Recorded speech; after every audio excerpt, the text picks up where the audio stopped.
He had a Quran under his coffee table. But I know guys who were like secret Muslims longer than I was. Really? Bismillah ar-Rahman ar-Rahim.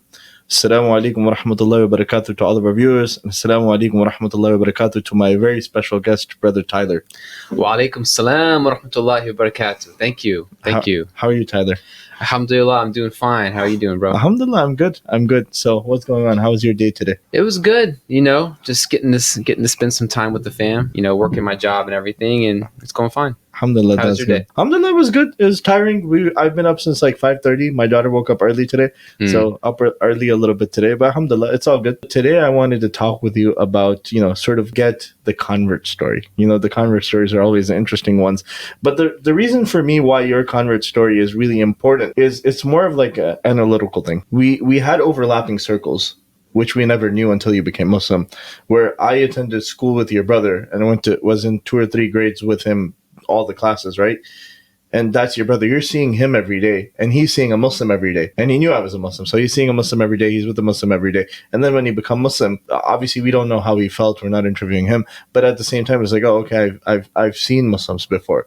I've been on a field trip before where my mother and your mother, they sat on the same bus right beside each other for like, we went to Reed's Gold Mine, and they sat together for like an hour and a half or something, and on the way back. So it's like your family has seen Muslim circles, and then you become Muslim, and then when you're coming to Gastonia and you're attending the masjid, you're attending the same masjid with the same people who your family has seen before. So for me, it's like sort of like, okay, so this is possible. People within that overlapping circle, it's possible for them to become Muslim. It's not like this foreign concept that it won't happen or it can't happen. It can.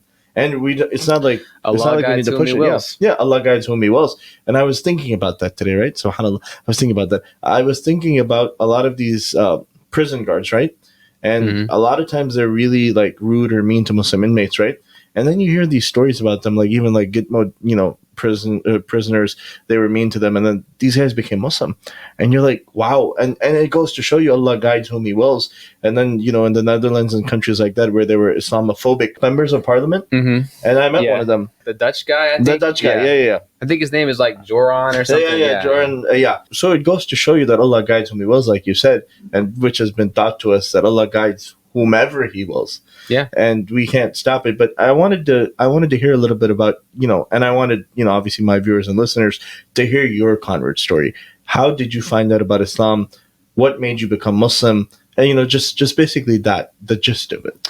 Yeah. Well, I'm happy to do it. I've never actually gone on any platform and given my convert story before, actually. So, but you're my friend. And so I wanted to give you that, this might be a means of inspiration for somebody who is looking into it.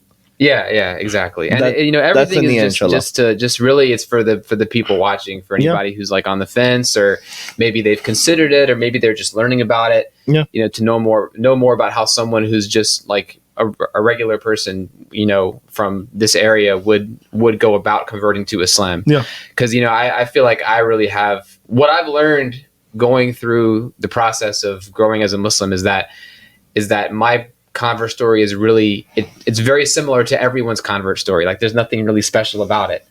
Every convert story has kind of the same like journey, right? Okay. You have like a period where you're journey. Okay, yeah. What is that? Well, I'll stop. So like the journey is you start off being dissatisfied. Okay. Which for me was like it took the form of like kind of wavering back and forth between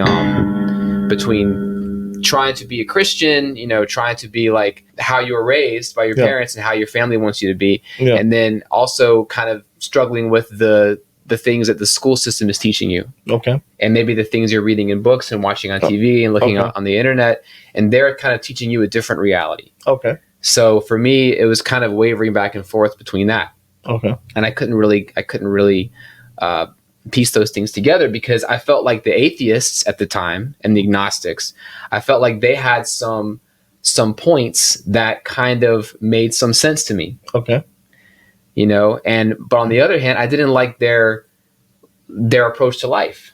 I thought the Christians had a much better like lifestyle and better character and better morals, in general than the atheists and the agnostics. So I was kind of wavering back and forth for a while.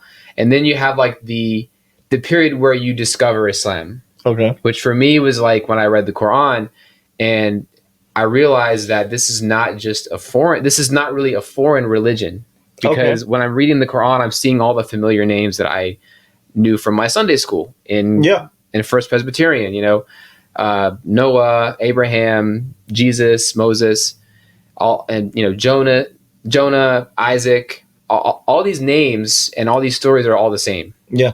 With maybe some minor differences, and there's some other stories as well.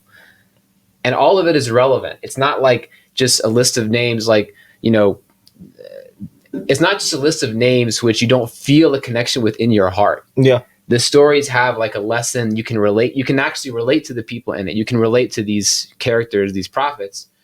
May Allah, peace be upon them all. Amen. And that really affected me. That had an impact on me. And so then there's the period of like secrecy, right?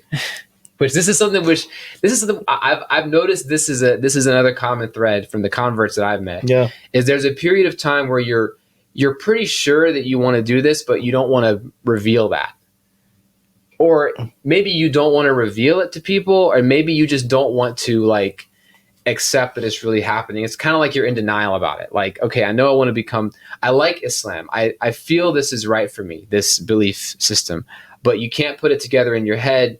What does this mean? Like, does this mean I have to go off and live in like Saudi Arabia for the rest of my life? Does it mean I have to wear like a turban and like a thobe and walk around looking like an Arab? Like what does this mean for me? And so without having that information, you just kind of stall. For a year I was studying it, and I was pretty sure I wanted to be a Muslim. Yeah. But I didn't let on to anyone. Okay. And I maybe I let out little feelers. Like maybe sometime I would say to like one of my friends, "Oh, I've been researching Islam," and they would make like some kind of sarcastic joke, and I would just say, "Well, yeah, I'll just keep it to myself for a little bit longer." Did people like when you told them, "Hey, I'm looking into Islam," they're like, "He's probably not serious. It's a pretty serious religion." Well, yeah, because nobody expects. Well, I guess back then, like. First of all, most people didn't know what Islam was and what Muslims believed. Okay. And nobody expected me, because I wasn't really like a serious person back then. Like, so like that would be the last thing that people would expect from me. So I don't know if it's just, if it's like a cultural thing or just a personal thing, but people didn't really didn't see it coming. Yeah, exactly. So, but I know guys who were like secret Muslims longer than I was. Really? Yeah. So I learned that it's common, and it's I would say it's even expected, honestly, because you read those stories about people having to pray in their bathroom because they don't want their parents to find out they're Muslim, and like you're like, you feel for them. Yeah.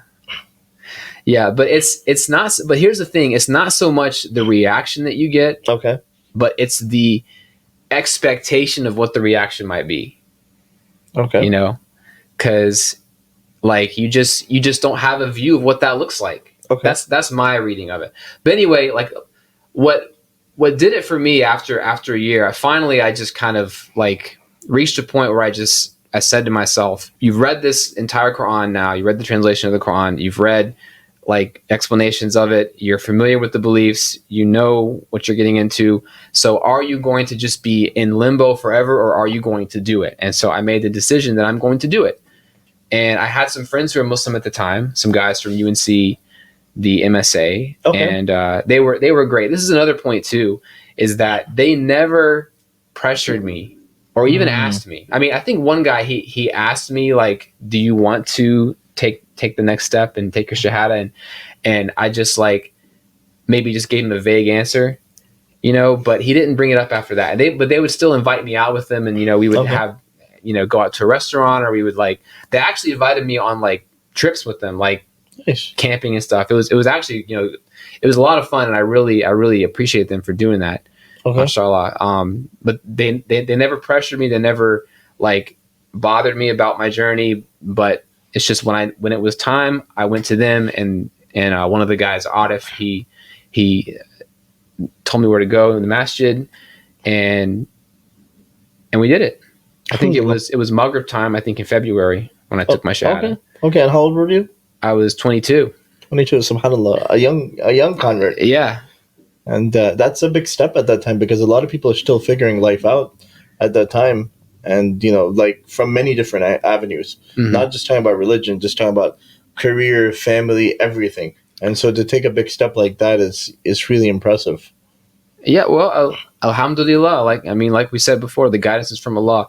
And, really the guidance is from Allah means Allah gives you an opportunity. Yeah, He does. And it's up to you to decide what you want to do with that. If you hear about it and it sounds good and it sounds like, and you're interested, are you going to just, at this point, are you just going to walk away? That's true. Or are you going to actually use that to benefit yourself? Yeah, that's true. So what's it called? When you became Muslim, did your heart become light? Like a weight has been lifted off of you? Or did you take it more seriously? How was the initial reaction from yourself, within yourself? I wouldn't say there was like any big emotions that happened. Okay. It was kind of like I was just doing my duty, because I'd already kind of gone through that process when I first read the Quran. Like that was when I had like all the emotions and all like the sense of discovery and like, all these. So feelings. Was this basically when you're saying when you first got the Quran? Yeah. Was that the first time you ever read the Quran ever that you can think of? Yes. And where did you get the Quran from? So it's a funny story, because like I've asked my friends about this and they don't even remember this. They don't think it ever happened. But from my memory, I was at a New Year's party with some of my friends. It was just a small thing. We just would, hang out at, one of our houses and just like hang out all night, not really do anything. But I remember he had a Quran under his coffee table. This was a Muslim or non-Muslim? No, these are all non-Muslims. Really? Okay. Yeah, and I saw it, and I kind of had like a religious like journey. Okay. By then, where I was like exploring like all the Eastern faiths, like they mentioned in the blog post in that website you shared, like Buddhism and Confucianism, yeah. And so like I'd already kind of been through all those, and I just kind of was like taking a break from that. But I saw the Quran there, and I just asked him, "Hey, is it okay if I take it?" And he said, "Yeah, I had it for like a Islamic food class or something. Like it was just sounds like what I was saying before we started talking. Yeah, I know. Can I try some Muslim food?" Yeah. He had it for I think an Islamic food class, and he didn't need it anymore. So he said sure. And actually on the ride back, the other one of my friends who I was with, he was driving and he saw that I had the Quran, and he asked me, "Hey Tyler, can you read me some of that Quran?" Subhanallah. While he was driving. And this is also somebody who he never discussed Islam at all, and we never discussed it. We know each other for years, and we never really discovered it or anything. And he was just like, "Read me some of that Quran." So I just read to him, I guess, like Surah Al-Fatiha, and like the first two page. American guys who are Muslims sitting in a car reading Quran to each other. One's listening, one's reading. And he doesn't remember this. Like I've asked him about this, years later, and he said, "I don't know what you're talking about." So, but this is just what's in my mind. So, I don't have any other narrative for this but that. So. Yeah, subhanAllah, it's like you said, Allah subhanahu wa ta'ala guides whom He wills, however He wills. Yeah. Like, this Quran under a coffee table at somebody's house at a New Year's party, it's like, oh, okay, it doesn't make any sense. Yeah. Like, how does this all come together? And it's, that's just the way it is. Yeah, but the way it hit at that time, it really made me feel like it was a divine sign, honestly, because I'd had this really like intense year of like soul searching and like delving into philosophy and religion and stuff, and trying to figure out the answers to the big questions, and I just came up short. And I remember I was just like praying a lot, actually, at that point. I was praying for guidance. And then when I saw the Quran, I just had this thought, well, you never really looked into that one. You looked into all the other ones, but not this one. So I was like, well, I guess I should look at it. SubhanAllah. Yeah. I mean, you hear stories about people in like these small villages who somehow find Islam. So, it's not like it can't happen, but it's just like, it's ironic. It's, for some of us, it's like, wow, that, this actually happened. Yeah. Then obviously you hear these stories about people who hated Islam. And then, they were huge Islamophobes. And then they're like, okay, let me read what their content is to criticize it, and then they open the Quran and they start reading, and and maybe they read Ar-Rahman or something, and they're like, wow. Yeah. They're saying, well, okay, well, this actually kind of sounds good, Yeah. With little knowledge, people can become Muslim. And there's people who Allah subhanahu wa ta'ala shows us that I've opened up everything for them as far as knowledge goes, but I haven't opened up their heart. Yeah. I mean, that's a scary thing, because the point of knowledge is to act on it. The thing that was just going through my mind was that, this sounds crazy. You're embracing a religion that you know very little about. You don't know anyone who is, well, you know some people, but not that well. Yeah. And what will your parents think? What will your friends think? What will the rest of your family think? All these thoughts are going in your head, but then you also just think, well, you prayed for guidance to God. What would that say about you if you prayed for something and then you get that thing and then you don't actually accept? Like, what was the point of you praying about it, really? Yeah, subhanAllah. It's in Urdu they have a saying. It goes "Log kya kahenge?" What will the people say, right? Mm. And this is an age-old saying, because what was the reason the people of Quraysh couldn't accept Islam? Because they couldn't leave the ways of their forefathers. Yeah, exactly. What will people say if we accept Islam? What will people say after we die? Things like this. And it's always this, the age-old question, like, what will people say? And, that prevents people from taking the jump to truth. But alhamdulillah, we're able to overcome that. Yeah, and actually what was even harder than becoming Muslim was actually starting to make salah. The hardest thing was to actually make the jump to offer salah in my workplace, because I just got a new job. Oh, okay. That's pretty challenging. Yeah, it's one thing to go to the masjid and then meet a whole bunch of other Muslims and take Shahada and then go home. But when you actually have to bring that into your work, and the daily life. Yeah, and especially with me, you're a new hire, you're fresh out of college, you're trying to impress everybody, and then you have to come and say, well, I have to leave because I have to do this prayer, I embrace this new religion, and because they didn't know you for that before, and so now you're coming with something different, and you were just hired, so that was really difficult for me. Okay. Alhamdulillah, it seems like you overcame it. Yes, it was very hard. But you know what? Again, it's just the expectation more than the reality. Because when I told my manager, look, I have to leave and I'll be back in 10 minutes. I have to pray. I'm a Muslim now. He was like, oh, really? Well, that's fine. Go ahead. I've worked with Muslims before. It's not a problem. Wow. Subhanallah. It's just about communication. Yeah. It's just about basically getting past your hang-ups about what people will think about you. It's not actually about what they actually think about you. Okay. It's about your expectations more. That's what stops you more. Because even after that, this lady who was my coworker, she like instant messaged me. We still had that back then. It was like 2000, AIM or whatever. She instant messaged me and she said, oh, you're Muslim. That's so cool. I've been talking to this guy who's a Muslim or something. She had like a boyfriend or something who was a Muslim. So, but I was just saying that, she was trying to reach out to me to say, hey, it's okay. That's cool. I'm familiar. Correlation. Yeah. I'm familiar with that. It's not as weird as you think it is, basically. Yeah. SubhanAllah, man. It's amazing. But what's it called? Is there anything else you want to add to this, sort of the convert story or the convert angle before we, sort of wrap the convert angle side of it up? I just wanted to hear the story and let other people hear the story so that if they're thinking about it, they're contemplating Islam. You were fairly young. You were 20, 21 when you contemplated Islam. Well, you converted when you were 22. Right, but I was 21 when I... Yeah. So what's it called? At that time, formative years, those are still considered formative years because of the way the society is set up in this day and this age. Otherwise, at the time of the Sahaba and Tabi'in, you're 18, you're a father of one or two possibly by that time. But we live in a different era now. You're a commander of an army or something. You're a commander of an army. Well, it's amazing, subhanAllah, that, you went through that journey, and there's so many people around you who maybe didn't know or maybe didn't realize, and, the sort of the journey you went through, and they can't appreciate it because they haven't seen it. They're still living the same life. But you at the same time, whatever, ups and downs you've had through life, that you have Allah subhanahu wa ta'ala looking out for you, in front of you, behind you at all times. You just have to silence that little voice, which is whispering and making you get paranoid and get nervous and, have all these questions. You just have to just say, well, what can I do right now? And what should I do right now? And just do it. Really? That's good. That's good. That's true for everybody, is it not? Yeah, it is. Like, does it still happen? You still get the little voice saying, "Oh, don't do this," because what do people think? Exactly. You know. Well, I mean, you know, I alhamdulillah have been, you know, I haven't had that many issues, but sometimes still, I'll be like praying in public, like once in a while, it'll be like, it will come, like, you know what, just pray later.